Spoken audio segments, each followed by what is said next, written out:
할렐루야. 오늘 또 말씀을 통해 주시는 그 하나님의 특별한 은혜가 우리 모두에게 함께 하시기를 주님의 이름으로 간절히 축복합니다. 오늘은 제가 여러분들에게 조금은 어려운 이야기 하나를 꺼내고자 합니다. 무슨 이야기냐면 여러분들은 듣기에 좋긴 하겠지만 저한테는 어려운 이야기. 왜냐하면 제가 제 아내와 만난 이야기를 여러분들에게 오늘 간단하게 해드리려고 합니다. 오늘 설교와 또 연결되는 부분이 있어서 저는 힘들기는 하긴 하더라고요. 왜냐하면 제 이야기니까. 근데 그냥 잘 들어보세요. 1999년 10월 26일 저는 제 아내하고 처음 이렇게 연애를 시작을 하게 됐는데 엄청 운명적인 만남이었냐 그렇지는 않고 대신 그래도 특별한 만남이기는 했다 이렇게 안내해드리고 싶습니다. 왜냐하면 제 아내는 저하고 신학교 시절에 제일 친했던 친구가 있는데 그 친구가 좋아했던 여자거든요. 그래서 제가 뺏어왔나 그렇지는 않고 그럴 만한 능력도 또 위인도 되지 못하기 때문에 그런 건 아니었는데 어떻게 하다 보니까 저와 결혼하게 되는 특별한 은혜가 있었습니다. 무슨 일이 있었냐면 저와 그 친구는 거의 단짝처럼 늘 신학교 시절에 붙어 다녔어요. 밤도 많이 새고 여행도 많이 다니고 제가 그 집에 가서 많이 자기도 하고 그러다 보니까 서로 일상 공유가 많았고 서로가 뭘 좋아하고 뭘 싫어하는지 심지어 저 친구가 지금 누구를 마음에 두고 있는지도 다 알 정도로 가까운 사이였습니다. 그런데 어느 날 그 친구가 저에게 진지하게 한마디를 건네는데 성수야, 요즘에 내가 누구 좋아하는지 알지? 그래서 알지. 그랬더니 뭐라고 이야기하냐면 참 좋은 사람인 것 같아서 내가 한번 연애해 보려고 도전하고 또 도전하는데 난 잘 안 되더라. 그래서 이제는 마음을 접었다. 그래서 그런 줄 알았어요. 그런데 그 다음에 하는 이야기가 뭐냐면 너무 좋은 사람이니까 네가 한번 만나보면 어떠냐 그러더라고요. 친구가 좋아했던 여자를 친구에게 소개했다. 이게 사실은 말이 안 되는 것 같은데 실제로 그런 일이 일어난 겁니다. 그래서 제가 물었어요. 진짜냐? 정말이냐? 농담하지 마라. 근데 진심이라고 이야기하면서 한번 만나보는 것도 괜찮겠다 이렇게 이야기를 하더라고요. 그래서 그런가 보다. 그리고 한참의 시간이 이제 지나갔습니다. 여러분들은 지금 흥미진진하게 듣지만 사실은 저는 굉장히 불편하긴 합니다. 그런데 어느 날 우연히 저하고 그 친구하고 제 아내하고 셋이 만날 기회가 생긴 거예요. 그때 진짜 이 친구가 진심이었는지 저희 아내를 소개시켜 주는 겁니다. 인사해 그러면서 누구는 누구고 누구는 누구. 그래서 서로가 인사를 하게 됐고 그때부터 가까워지게 됐습니다. 실제로 만나보니까 너무 좋은 사람인지라 고민을 하다가 이제 고백을 해야 되겠다. 그래서 내가 좀 생각을 많이 해봤는데 나랑 만납시다. 이렇게 제안을 한 거죠. 예스 했을까요? 노 했을까요? 굉장히 주저주저 하더라고요. 그래서 용기를 냈죠. 한 번 더 내시를 했더니 그때도 뜸을 들이더라고요. 아마 자기 남자친구로는 조금 아쉬운 것 같고 남주기는 또 아깝고 그래서 그런 게 아닐까. 이건 그냥 제 생각이에요. 그래서 그런 게 아닐까 생각이 들었는데 결국에는 사실 오케이. 그래서 그때부터 이제 만나게 됐는데 그날 그렇게 이제 이야기를 하고 밤에 헤어졌는데 집에 가서 저희 아내가 저한테 이제 하는 이야기가 뭐냐면 내가 집에 오는 동안 많이 생각을 해봤는데 이건 진짜 아닌 것 같다. 괜히 이랬다가 좋은 친구를 잃어버릴 수도 있을 것 같으니까 그냥 이거 우리 없었던 걸로 하자 그러더라고요. 여러분 이런 때는 어떻게 해야 되는 건가요? 그래서 전화로 설득을 해봤죠. 근데 안 되더라. 그래서 그냥 우리 전화 끊고 일단 자고 내일 다시 만나자. 그래서 그 다음날 수업이 있어서 수업을 다 마치고 오후 늦게 제 아내를 만나서 제가 아주 특별한 장소로 데려갔습니다. 거기가 어디냐면 신학교 내에 사람들이 잘 모르는 그런 아주 조용하고 예쁜 기도실이 있었는데 그곳에 가서 제가 손을 잡고 기도했어요. 하나님, 좋은 여자친구를 주셔서 고맙습니다. 진심을 담아서 다 기도했더니 흔들리던 마음이 바로 잡혔나 봐요. 그리고 나서 그렇게 큰 문제 없이 모든 일들이 잘 진행되면서 2002년도에 결혼을 하게 됐습니다. 사람이 살다 보면 꼭 잡아야 될 기회라는 게 찾아오는 것 같아요. 저한테 있어서는 1999년 10월 26일이 꼭 그날이었던 것 같습니다. 아마 제가 그때 연애를 하지 않았다면 결혼을 할 수 있었을까? 지금은 이렇게 멀쩡해 보이지만 신학교 때는 그렇지 않았거든요. 그냥 살았어요. 그냥 그러다 보니까 정말 결혼할 수 있었을까 이런 생각이 들기는 하는데, 갈릴리 나사렛에 예수님이 찾아오셨을 때, 그때가 나사렛 사람들에게는 인생에서 가장 중요한 기회, 꼭 붙들었어야만 했던, 예수님을 놓치지 않았어야 되는데, 신기하게도 갈릴리 나사렛 사람들이 자기를 찾아오신 예수님을 내쫓는 이야기, 굴러 들어온 복을 스스로 걷어차는 이야기가 마가복음 6장의 이야기예요. 그래서 오늘 설교 제목을 보면 뭐라고 되어 있나요? 왜 걷어차셨나요? 좋은 기회가 찾아오는데 자꾸 우리는 그 기회를 놓칩니다. 아니, 놓치는 걸 넘어서 걷어찰 때가 있어요. 당시 예수님은 갈릴리 일대에서 매우 인기가 많았다고 여러분들에게 말씀을 드렸잖아요. 그래서 그가 가는 곳곳마다 사람들이 몰려들었고 사람들이 만나고 싶어 했다. 심지어 어떤 동네 사람들은 예수님을 자기 동네로 모시고 싶어서, 예수님 우리 동네 한번 와주십시오, 그리고 함께 해주시면 좋겠습니다, 이렇게 예수님 모셔가기 프로젝트가 막 진행되고 있는 상황. 그래서 요한복음 6장 22절 말씀에 보면 오병이어 사건 이후에 사람들의 태도가 나타납니다. 같이 한번 읽어볼까요? 6장 22절 시작.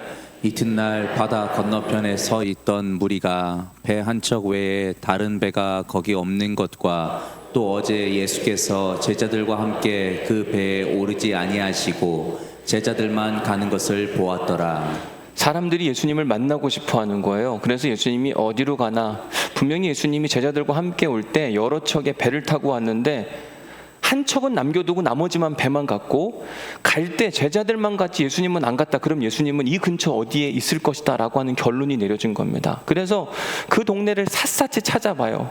근데 24절 말씀에 가서 보니까 무리가 여기도 안 계시고 저기도 안 계시고 제자들도 없음을 보고 결국 배를 타고 또 예수님을 찾으러 가버나움으로 갑니다. 사람들은 예수님을 진짜 만나고 싶어 했어요. 자기 동네로 모셔오고 싶어 했고, 한 번만이라도 내가 그분을 뵐 수 있다면, 이게 소원이었어요. 근데 신기하게도 예수님께서 갈릴리 나사렛 사람들이 와달라고 초청도 안 했는데 예수님이 친히 걸어서 가셨습니다. 사실 그 동네 사람들은 대박난 거죠. 진짜 모든 사람들이 만나고 싶어하는 그 사람이 알아서 자기 동네에 찾아왔으니까 얼마나 좋은 기회예요. 그런데 우리가 2주 전에 살펴본 것처럼 나사렛 사람들의 예수님을 향한 반응은 아주 불손했고 냉담하기 그지없었습니다. 그래서 사람들이 예수님을 향해 마리아의 아들 아니냐, 저 사람의 직업이 목수인데 무슨 저런 가르침을 할 수 있단 말이냐, 우리가 저 사람의 형제들을 아는데 야고보와 요셉과 유다와 시몬의 형제가 아니냐, 그러면서 사람들은 예수님을 배척했다고 이야기를 합니다. 이런 나사렛 사람들의 부정적인 반응, 예수님에게는 너무 어색했어요. 왜냐하면 지금까지 이런 대우를 받아본 적이 없었다. 저 사람들이 왜 나한테 이러는지 모르겠다. 도무지 예수님은 이해할 수 없는 상황. 그래서 오늘 본문 6절 말씀에 보니까 그들이, 나사렛 사람들이 예수님을 믿지 않음을 보고 이상히 여기셨더라. 여기서 이상히라고 이야기 번역된 에사오마젠이라고 하는 표현은 놀라다, 경이로워하다. 예수님이요, 지금까지 이런 대우를 받아본 적이 없었거든요. 가는 곳곳마다 웰컴, 환영하고 응원하고 만나고 싶어 했는데 나사렛 사람들은 예수님을 거부하고 배척하고, 아니 나를 못 알아보는 거는 그렇다 치는데 이 사람들이 자기를 향한 태도, 이 모든 것들이 해도 너무한 거예요. 얼마나 너무했길래 그러냐.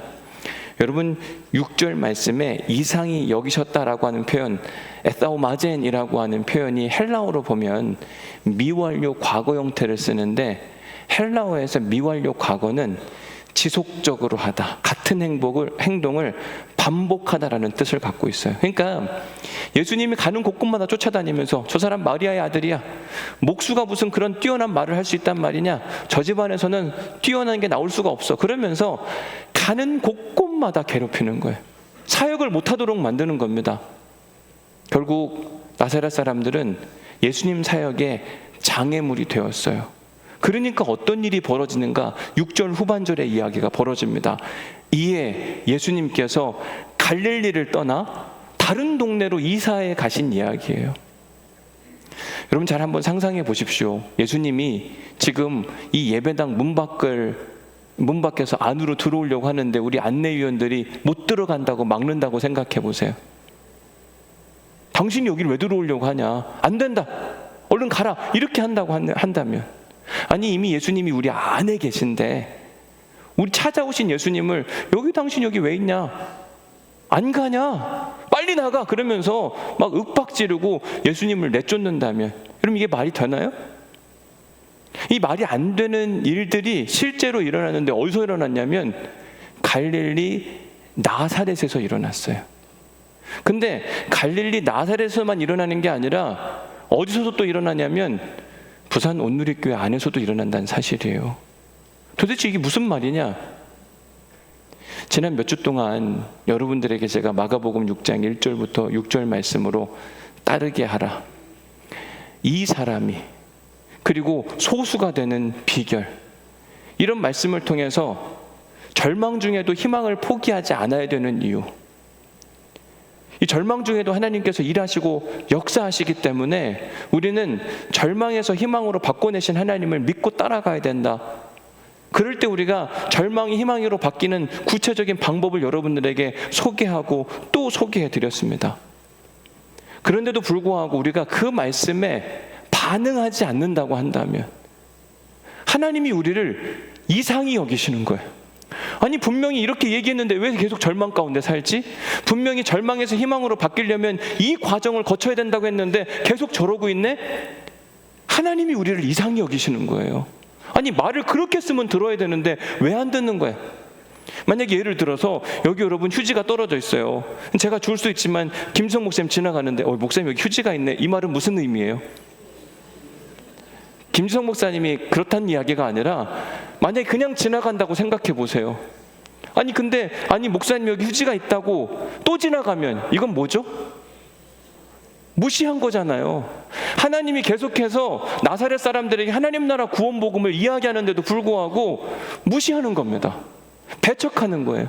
여러분들에게 마가복음의 말씀을 통해 절망 중에도 희망으로 나아갈 수 있는 방법을 소개하고 과정을 가르쳐 드렸는데도 아무런 반응을 하지 않는다. 어떤 일이 일어나는가? 6절 후반절이 일어난다니까요.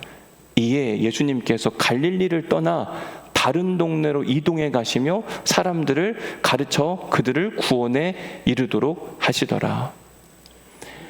사무엘상 9장에 보면 이스라엘 백성들이 하나님께 왕을 요구합니다. 우리에게 왕을 허락해 주십시오. 주변 나라들을 보니까 전쟁에서 승리하는 비결 중에 하나가 강력한 리더십, 왕이 있으니까 이기는 것 같은데 우리에게도 왕을 허락해 주시면 좋겠습니다. 그런데 하나님은 그 요청을 받아들이지 않습니다. 왜냐하면 내가 왕이잖아.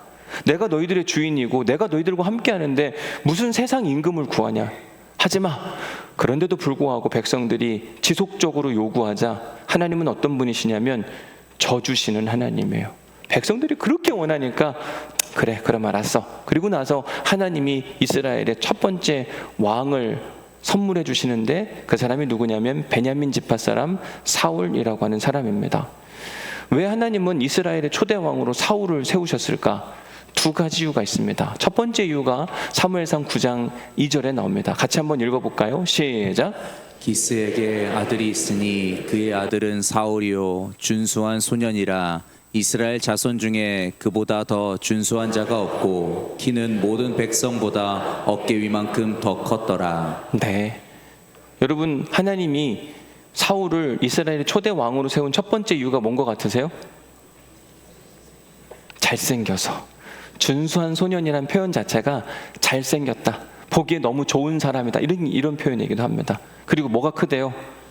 키가 다른 사람보다 커서 전쟁에 나가면 일단 다른 사람들보다 크기 때문에 전쟁을 압도할 수 있는 힘을 가진 사람.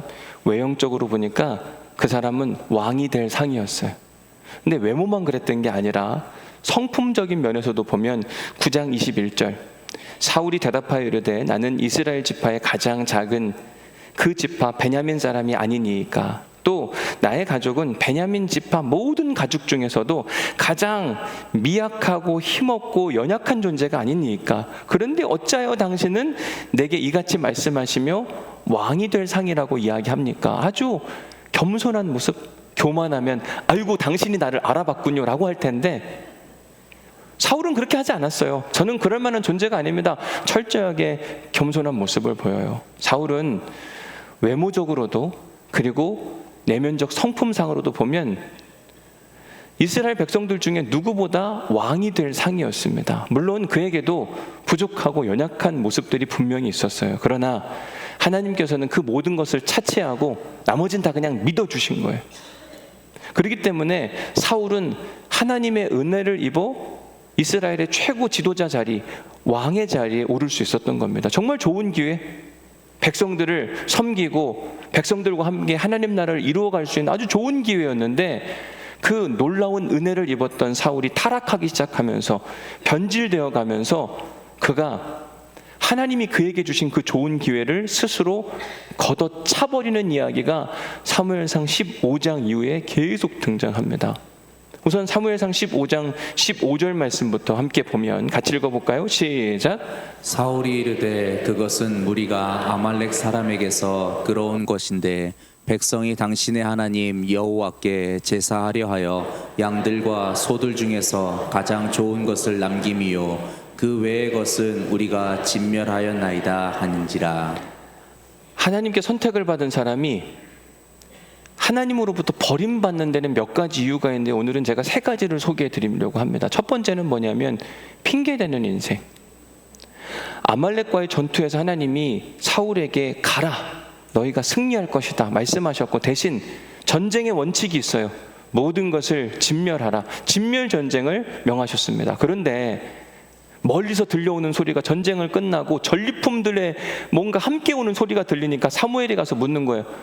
왕이시여, 지금 내 귀에 들리는 소리가 뭡니까? 라고 물으니까 사울이 뭐라고 이야기하냐면 하나님 여호와께 제사하려 하여 여기 있는 양들과 소들 중에 가장 좋은 것을 남김이요. 하나님이 뭐라고 이야기하셨냐면 남김없이 다 진멸하고 오라고 이야기했는데 사울이 그렇게 물어보면 아유 죄송해요 한마디를 했어야 되는데 핑계를 대는 겁니다. 사울이 거기서부터 문제가 시작되더라고요. 자기의 잘못을 인정하지 않고 이렇게 빠져나가고 저렇게 빠져나갈 궁리를 하는 모습. 두 번째 이유는 사무엘상 17장 38절에 등장합니다. 같이 읽어볼게요. 시작. 이에 사울이 자기 군복을 다윗에게 입히고 노두구를 그의 머리에 씌우고 또 그에게 갑옷을 입히매. 사무엘상 17장은 다윗이 골리앗을 이기는 아주 유명한 이야기가 들어있는 그 성경책입니다. 그런데 여러분, 하나님이 사울을 왕으로 세우셨다 이 말인즉슨 가장 힘들고 어려운 순간에 왕인 사울이 나가서 모든 책임을 다하고 자기가 죽을지언정 끝까지 싸워 이겨야 되는데 골리앗이라고 하는 어마어마한 군인 하나가 나타나니까 사울이 어떻게 하냐면 뒤로 숨는 겁니다. 그리고 사람들에게 포상금을 내걸어요. 이 전쟁에서 승리를 이끄는 사람은 내가 큰 포상을 줄 텐데 게다가 내 사위로 삼겠다. 이 이야기를 듣고 다윗이 나섭니다. 제가 나가서 한번 싸워보겠습니다. 근데 그가 누구였냐면 아주 어린 소년이었어요. 사울의 옷을 입혔더니 축 늘어져서 전혀 어울리지 않는 그 옷을 입는 그 다윗에게 사울이라고 하는 작자가 한 일이 무엇이냐면 자기 옷을 벗어서 다윗에게 입힌다? 정말 창피한 일을 한 겁니다. 왕으로서 야 너는 안 되겠다, 너무 어려, 내가 나가서 싸울게, 내가 나가서 죽을지언정 너를 내보내지는 못하겠다라고 했어야 되는데 오늘 본문에서 사울은 정말 창피하게 자기가 해야 할 일을 어린 소년 다윗에게 옷을 입혀가면서 그 일을 행하게 됩니다. 하나님이 보니까 아유 내가 저런 걸 왕으로 세웠다니 답답한 거죠. 결정적인 또 하나의 이유가 있었습니다. 사무엘상 19장 10절 말씀에 보니까 사울이 단창으로 다윗을 벽에 박으려고 했다고 이야기합니다. 사울은 전쟁 영웅이에요. 아니, 다윗은 전쟁 영웅이었어요. 사울보다 더 뛰어났고 나가서 싸우기만 하면 승승장구했습니다. 그러니 사람들이 보기에도 사울보다는 다윗이 낫기에 전쟁에서 나가서 돌아오는데 사울은 천천히요, 다윗은 만만히로다. 사람들의 시선이 사울로부터 다윗에 옮겨지는 걸 사울이 견디지를 못하는 겁니다. 내가 왕인데. 근데 여러분 잘 생각해 보십시오. 사울이 하나님께 뭐라고 이야기했냐면, 아유, 나같이 부족한 게 할 수 있을까요? 진짜 겸손한 모습을 보였거든요. 근데 어느 순간부터 권력에 심취하기 시작하면서 그 자리를 빼앗기고 싶지 않아서, 다윗이 누구냐면 진짜 나라에 위기가 있을 때 우리를 구원해 주었고, 게다가 심지어 다윗은 자기 사위거든요. 근데 자기 자리를 보존하기 위해서 자기만 생각하는 겁니다. 자기중심성이 강한 그를 보시고 하나님이 너무 속상한 거예요. 분명히 이스라엘의 12지파 중에 가장 약한 지파 베냐민, 그 중에서도 보잘것없는 인생 사울이라고 하는 사람을 하나님이 은혜를 허락하심으로 정말 좋은 기회, 이스라엘의 리더의 자리에서 일할 수 있는 기회를 주셨는데, 사울은 그 기회를 선용하지 못하고 악용하기 시작을 하는 겁니다. 그러니까 하나님이 어떻게 하시는가? 사무엘상 15장 11절 말씀해 보니까 내가 사울을 왕으로 세운 것을 후회한다고 이야기합니다.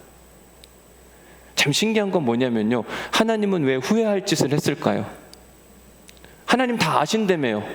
근데 왜 후회할 짓을 하시죠? 여러분 기억하세요. 하나님이 사울을 믿어주신 거예요. 똑같습니다. 하나님이 우리를 오늘 또 믿어주시는 거예요. 그래서 오늘 우리가 여기 있는 겁니다. 그런데 우리가 하나님으로부터 후회하는, 내가 저 사람한테 오늘을 준 게 너무 후회가 된다, 그러면 우리에겐 내일이 없을 수도 있어요. 하나님이 사울을 믿고 그를 왕위에 세워줬는데 하는 짓짓마다 다 불편한 이야기들, 내가 저런 것을 왕으로 세웠다니. 결국은요, 하나님 뭐라고 이야기했냐면 내가 너를 왕의 자리에서 버린다고 이야기합니다. 엄청 심각한 이야기예요. 그리고 그 자리를 빼앗아 누구에게 주는가? 사무엘상 16장 12절에 보니까 이에 사람을 보내어 그를 데려오며, 그가 누구냐면 다윗이었어요. 다윗의 빛이 붉고 눈이 빼어나고 얼굴이 아름다워서 하나님께서 그에게 이르시되, 사무엘에게 이르시되 이 사람에게 안수함으로 사울의 자리를 대신하라고 이야기합니다. 마찬가지로 하나님께서 나사렛 사람들에게 하나님의 놀라운 능력을 예수님을 통해 경험할 수 있는 기회를 먼저 주시기 위해 예수님이 친히 자기 동네로 걸어가셨어요. 얼마나 좋은 기회예요. 그런데 그들 스스로가 예수님을 걷어찼습니다. 예수님을 배척한지라. 근데 한두 번 한 게 아니라 에사우마젠, 지속적이고 반복적으로 예수님을 놀랍게 한 겁니다. 와, 진짜 이렇게까지 할 수 있단 말이야? 예수님이 버티다가 결국은 갈릴리를 떠나 다른 동네로 가셨다는 이야기예요. 사랑하는 성도 여러분, 하나님께서 우리를 사랑하시기 때문에 지난 몇 주 동안 마가복음 6장 1절부터 6절까지의 말씀을 통해 우리가 절망 중에도 희망을 가져야 하는 이유, 지금도 일하시고 역사하신 하나님의 이야기, 그리고 소수의 사람들이지만 가장 힘들고 어려운 순간에도 하나님의 기적을 경험했던 사람들의 이야기를 여러분들에게 소개해드리면서 우리가 그 사람이 되려면 무엇을 해야 되는지 여러분들에게 자세히 소개해드렸어요. 그런데도 불구하고 그 말씀을 그래, 좋은 얘기네, 그럴 수 있으면 참 좋겠다, 이렇게 주일 예배만 드리고 가고 왔다 갔다 하는 것 자체를 하나님이 매우 이상히 여기신다는 걸 여러분 기억하셔야 돼요. 말씀이 임했는데 말씀대로 움직여가지 않는다? 진짜 이상한 거죠. 이게 말이 되나? 그런데 결국이 뭐냐면 6절 후반절이에요. 이에 예수님께서 갈릴리를 떠나 다른 동네로 가신다는 거. 에이, 설마 목사님 그런 일이 있겠습니까? 목사님, 하나님이 어떻게 우리를 떠납니까? 하나님은 우리를 사랑하시는데 우리가 때론 실수하고 죄를 져도 하나님 다 용서해 주시고 우리를 절대로 떠나지 않고 우리를 기다려 주실 겁니다. 여러분 진짜 그럴까요? 그건 우리의 바람일 수도 있어요. 요즘 우리가 새벽에 에스겔서 말씀을 함께 보고 있는데 에스겔서 10장 4절 말씀에 보니까 여호와의 영광이 구름에서 올라와 성전 문지방에 이르니, 본래 여호와의 영광은 어디에 있어야 되냐면, 이게 성전이라고 치면 여기가 동문이라고 칩시다. 그러면 여호와의 영광은 서쪽 맨 끝에 지성소에 있어야 돼요. 근데 그 영광이 지금 나와서 동문에 있다고 이야기합니다. 왜 그런가? 하나님이 더 이상 예루살렘에 있고 싶은 마음이 없어요. 하나님이 한번 선택했으면 영원히 선택하는 거지, 뭐 하나님이 또 버리고 그러나. 그건 우리의 바람이라니까요. 그럼 왜 하나님이 예루살렘을 떠나려고 하셨는가? 에스겔서 11장 12절에 나오더라고요. 같이 한번 읽어볼까요? 시작. 너희는 내가 여호와인 줄을 알리라. 너희가 내 율례를 행하지 아니하며 규례를 지키지 아니하고 너희 사방에 있는 이방인의 규례대로 행하였느니라 하셨다 하라. 하나님이 이스라엘 백성들에게 그들이 해야 할 율례와 규례를 자세히 가르쳐 주셨어요. 이건 해야 할 일, 이건 하면 안 되는 일. 근데 이스라엘 백성들이 들었거든요. 근데 하나님의 말씀을 무시하는 거예요. 그리고 자기들 마음대로 행하는 겁니다. 그게 한두 번의 문제가 아니라 너희들 그러면 안 된다, 말씀하시고 또 말씀하시는데 계속 무시당하는 겁니다. 그리고 이방인들처럼 살았대요. 그 말인즉슨 세상 사람들과 별반 다르지 않게 살더라. 여러분, 하나님이 계속 말씀하시는데도 이스라엘 백성들이 그렇게 반응을 하니 하나님도 속상한 거죠. 참는데도 한계가 있는 겁니다. 결국 떠나시는 이야기, 로마서에 보면 이 비슷한 이야기가 있어요. 하나님이 유대인들을 먼저 택해서 그들에게 구원의 기회를 주었는데 그들이 계속 거부하자 결국 이에 그 구원이 누구에게로 넘어가요? 이방인에게 넘어간다니까요. 우리는 안전하다, 괜찮다, 다 잘 될 것이다. 그건 우리의 바람이고 우리의 생각이에요. 여호와의 영광이 내게서 떠날 수도 있다. 이건 우리가 굉장히 심각하게 받아들여야 될 이야기. 그렇기 때문에 우리는 우리에게 주신 말씀의 은혜, 그걸 우리가 그냥 흘려들으면 안 되거든요. 그걸 마음에 새기고 그 말씀을 붙들고 그 말씀을 쫓아가야 되는데, 우리에게 주신 말씀의 은혜를 무시하고 한 번 걷어차고 두 번 걷어차고 계속 그렇게 하다가는 야, 너는 안 되겠다, 난 갈랜다, 안녕, 잘 있어. 그리고 여호와의 영광이 떠나갈 수도 있다. 얼마나 심각한 이야기예요. 저는 우리가 지금 에스겔서 말씀을 함께 묵상하면서 지난주 10장, 11장 계속 이어져 오면서 떠나가신 하나님의 이야기와 오늘 갈릴리 나사렛에서 떠나서 다른 동네로 가시는 이야기를 딱 함께 마주하면서 소름이 돋았어요. 우리에게 주신 하나님의 말씀이다. 여호와의 영광이 나에게서도, 여호와의 영광이 우리 교회에서도, 여러분들에게서도 떠나갈 수도 있겠구나. 여러분이 심각한 이야기 아니에요? 이렇게 얘기하는데도 설마요, 설마. 그런 사람들에게 느닷없이 찾아와요. 이제 말씀을 정리하면서 하나님이 내게 주신 은혜의 말씀들, 어느 때 보면 꼭 내 얘기하는 것 같고 내 삶을 막 찔러내는 것 같고 나를 막 따끔하게 혼내시는 그 하나님의 모습. 제가 가끔 여러분들에게 그런 이야기를 듣습니다. 목사님, 우리 집에 CCTV 다루는 줄 알았어요. 왜냐하면 꼭 내 얘기하는 것 같아서. 저도 모르죠. 근데 그냥 성경에 있는 이야기를 하다 보니 여러분들의 이야기로 느낀다는 건 하나님이 우리의 삶을 찔러 쪼개시는 거거든요. 근데 문제가 뭐냐면 쪼개물 당하긴 하는데 여전히 똑같이 산다? 하나님 보시기에 이상한 거예요. 어떻게 저럴 수가 있지? 말이 안 되는데? 한 번 무시하고 두 번 무시하고 세 번 무시하고, 무시당하는 하나님이 결코 계속 우리와 함께 머물 수가 없는 겁니다.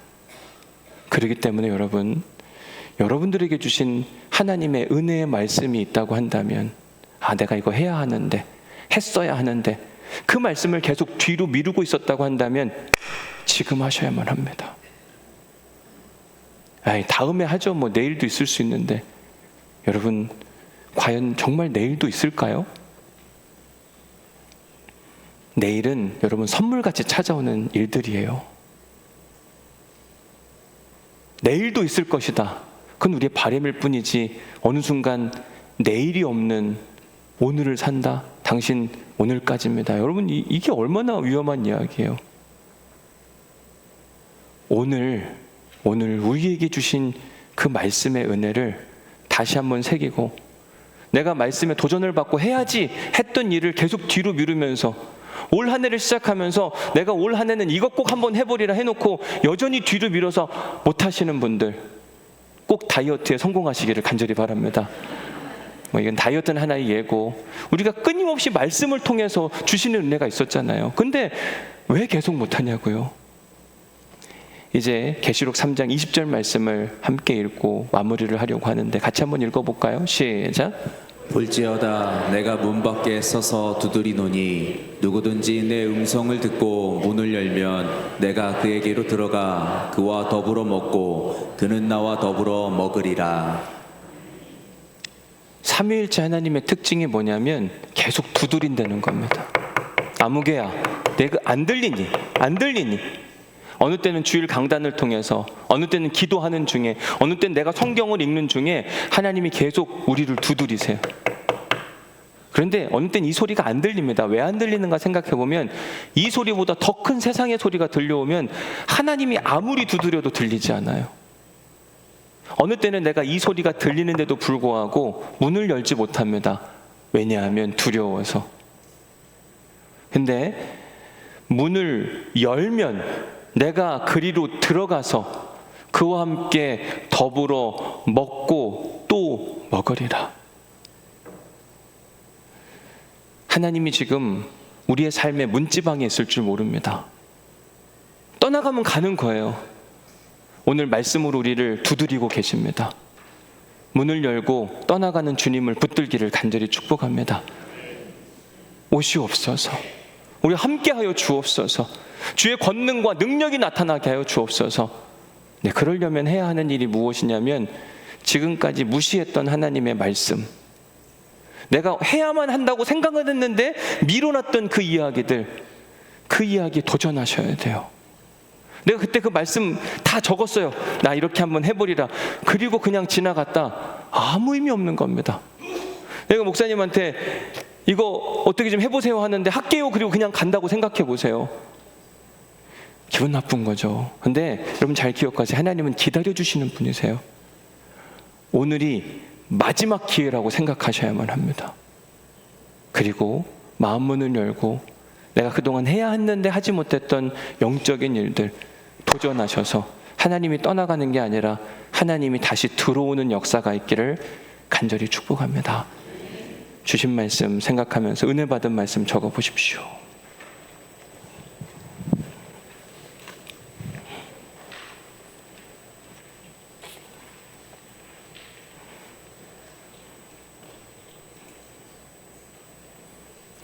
어떤 분들은 일본에 꼭 이렇게 적으시는 분들이 계시더라고요. 오늘은 목사님이 연애한 이야기를 했다. 이게 은혜 받은 이야기는 그 얘기가 아니잖아요, 그렇죠? 진짜 내 가슴을 뜨겁게 했던 그 메시지는 뭔가 한번 여러분 잘 생각해 보시고 그걸 붙들고 사시는 거예요. 여기 적는 게 답이 아니라 이걸 들고 가셔서 붙들고 사시고 쫓아가며 살면 하나님의 역사는 반드시 일어납니다. 두 번째 묵상 질문에 가서 보면, 최근에 내가 걷어찬 하나님의 말씀, 그 말씀의 은혜, 나를 뜨끔하게 했고 따끔하게 혼냈으며 어느 때는 따뜻하게 품어주시면서 또 할 수 있어, 괜찮아, 응원해 주시는데도 불구하고 내가 아직도 절망 가운데 있다, 이런 것들이 분명히 있을 텐데 최근에 내가 받은 그 은혜는 무엇인가 한번 생각해 보시기를 바라요.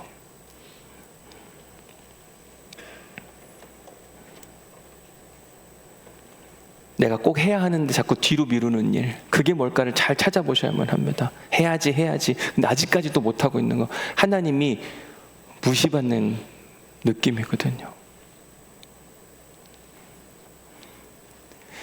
제가 이렇게 어느 때는 인사하는데 인사를 안 받아주시는 분이 가끔 있기도 해요. 제가 이렇게 손을 내미는데도 싫다고 하시는 분이 있거든요. 없는 것 같죠? 있어요. 근데 계속 합니다, 저는. 민망해도. 왜냐하면 그게 제 사명이니까. 근데 언제까지 계속 그럴 수 있겠는가?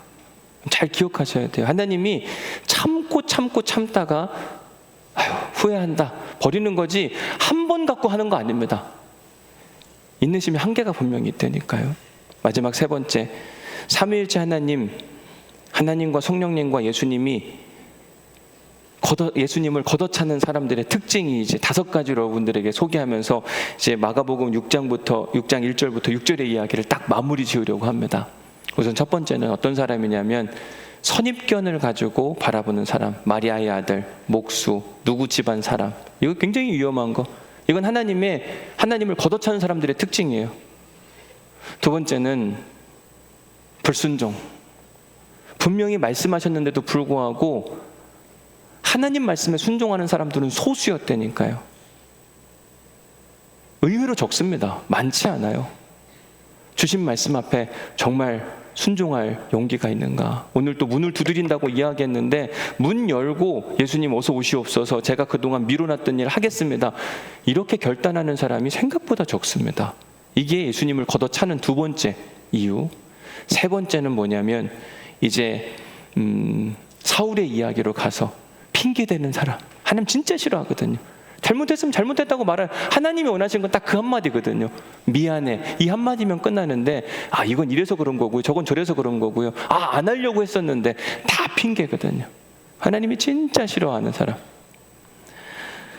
네 번째, 책임 회피. 사울이 자기에게 왕으로서 전쟁에 나가서 앞서 싸워야 되는데 어린 사울을 대신시켜가지고 그 일을 한다? 자기 책임을 회피하는 것도 하나님이 진짜 싫어하거든요. 저는 우리 교회 담임 목사로 제가 해야 할 일인데 누군가를 막 대신시키고 시켜 먹으려고 한다. 제가 여러분 이게 아까 계속 했다고 어느 분들은 진짜 목사님이 부목사님들한테 휴지 던지고 저거 주우라고 하나? 안 해요, 안 해. 제가 해야 할 일은 제가 하죠. 근데 자꾸 우리는 누군가한테 떠넘긴다고 생각하거든요. 그럴 때가 있어요. 그래서 여러분, 셀도 잘 될 때 떠나야지 안 될 때 떠나는 건 책임 회피하는 거거든요. 진짜 이 셀은 못하겠다, 그럴 때 떠나는 게 아니라 잘 되도록 만들고 떠나야 이게 책임 회피를 안 하는 거거든요. 마지막 5번째, 그게 뭐냐면 자기중심성. 지금 사울은 자기 살겠다고 다윗에게 창을 던졌잖아요. 진짜 화가 나는 거예요, 하나님 보시기에. 저런 인간이 다 있나? 분명히 저 사람은 겸손한 사람이었는데 견질된 거예요. 그걸 하나님이 견디지를 못하는 겁니다. 우리는 삼위일체 하나님을 걷어차는 사람은 아닌가? 저 5가지가 있다면 하나님이 떠나고 싶은 사람이에요. 넌 싫다, 나 갈랜다. 지금 하나님이 어쩌면 우리의 삶의 문지방에 와서 넘어가려고 할지도 몰라요. 넘어가려고 하는 그분을 다시 붙들려면 이 5가지의 문제를 해결해야만 합니다. 이제 주신 말씀을 붙들고 함께 기도할 텐데, 하나님 떠나가지 마옵소서. 하나님 우리의 삶에 다시 돌아오셔서 우리의 삶에서 주의 능력과 권세와 역사가 나타나게 하여 주옵소서. 이런 마음의 소원을 가지고 주님의 이름을 간절히 한번 부르짖고 우리 함께 통성으로 우리의 결단의 기도를 하나님께 올려드리겠습니다. 우리 함께 기도하겠습니다. 주여, 하나님 감사합니다. 오늘도 하나님이 우리에게 은혜를 베푸셔서 오늘도 사랑하셔서 우리에게 말씀하셨습니다. 너희들 그렇게 살면 안 된다. 너희들 돌아와라. 주님 우리에게 주시는 마지막 말씀인 줄 알고, 주님 우리가 책임 있는 인생을 살게 하여 주옵소서. 자기만 생각함으로 다윗에게 창을 던지는 자가 우리였습니다. 이런저런 핑계를 대는 자가 우리였고, 여전히 사람들을 향하여 선입견을 통하여 바라보는 것도 우리의 모습입니다. 하나님 우리를 용서하여 주옵시고, 우리를 이제는 다른 인생이 될 수 있도록 인도하여 주옵소서. 우리의 말씀을 통해 우리의 삶을 자극하고 우리를 깨닫게 하시고, 그래 내 얘기를 하는 것 같은데 은혜는 받기는 하는데 매주 그렇게 고개만 끄덕이는 인생이 우리였음을 주님 앞에 고백합니다. 주님께로 돌아가게 하여 주옵소서. 말씀으로 똑똑똑 두드릴 때 우리가 마음문을 열게 하여 주옵시고, 그 말씀을 받아들이게 하여 주시며 무시했던 말씀을 지켜가는 은혜의 사람들이 될 수 있도록 인도하여 주옵소서. 떠나가지 마옵소서. 다시 우리 성전 성전 안에 임재해 주옵소서. 다시 우리 교회 안에 능력이 나타남으로 성간의 찬양처럼 회복의 역사가 일어날 수 있도록 도우시고 축복하여 주옵소서. 주님 일하실 것을 믿습니다. 주님 함께하여 주옵소서. 하나님, 오늘 또 우리에게 말씀으로 가르쳐 주시니 감사합니다. 주의 말씀을 듣고 흘려보내는 자가 되지 않게 하여 주옵소서. 주님의 말씀을 가슴에 새기고 우리가 결단한 약속을 지킴으로 하나님이 무시당했다는 생각이 들지 않도록 인도하여 주옵소서. 지금까지 내가 해야지 미루고 미루었던 말씀을 붙들게 하시고 그 말씀을 지켜가게 하여 주옵시고, 그래서 하나님이 떠나가지 않아야 할 이유를 하나님께 설명해낼 수 있도록 인도하여 주옵소서. 문지방에 서 계신 주님, 어서 다시 들어오시옵소서. 우리 가운데 임재하셔서 주님의 역사를 우리의 삶에서 만들어 주시옵소서. 하나님께서 우리와 함께 하실 것을 믿사오며 예수님의 이름으로 기도드렸습니다. 아멘. 우리 다 함께 자리에서 일어나셔서 주 선한 능력으로 안으시네 우리 함께 믿음으로 고백하며 찬양합니다. 주 선한 능력으로 안으시네 그 크신 팔로 날 붙드시네 절망 속에도 흔들리지 않고 사랑하는 주 얼굴 구하니 이전에 괴로운 날 애워싸고 고난의 길을 걷는다 해도 주님께 모두 맡긴 우리 영혼 끝내 승리의 날을 맞으리 주님이 마신 고난에 쓴 잔을 우리도 감사하며 받으리 주님의 남은 고난 채워가며 예수와 복음 위에 살리라 선한 능력으로 일어서리 주만 의지하리 믿음으로 우리 고대하는 주 오실 그날 영광의 새 선한 능력으로 주님 한 주간도 살아가게 하여 주옵소서. 선한 능력으로 일어서리 주만 의지하리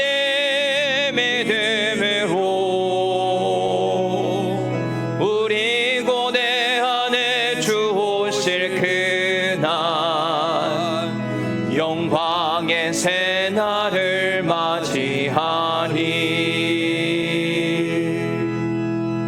이제 파송의 말씀을 드립니다. 그리스도의 몸된 교회들이여 오늘 주신 말씀과 함께 세상으로 나아가 하나님의 꿈을 이루어 드리십시오. 아멘. 우리가 주신 말씀과 함께 세상으로 나아가겠습니다. 주여 우리를 도우소서. 이제는 우리 주 예수 그리스도의 은혜와 아버지 하나님의 극진하신 사랑과 성령님의 감동, 감화, 역사, 교통, 위로 충만하심이 이제 오늘 주신 말씀이 마지막이라고 생각하고 우리의 삶의 문지방에 서 계시며 나갈까 말까 고민하는 그 하나님을 마음 문을 열고 붙들어 우리의 삶 가운데 임재하기를 결단한 우리 사랑하는 오늘의 모든 성도들 가운데 하나님께서 떠나지 아니하시고 영원히 함께 하시기를 간절히 축원하옵나이다. 아멘.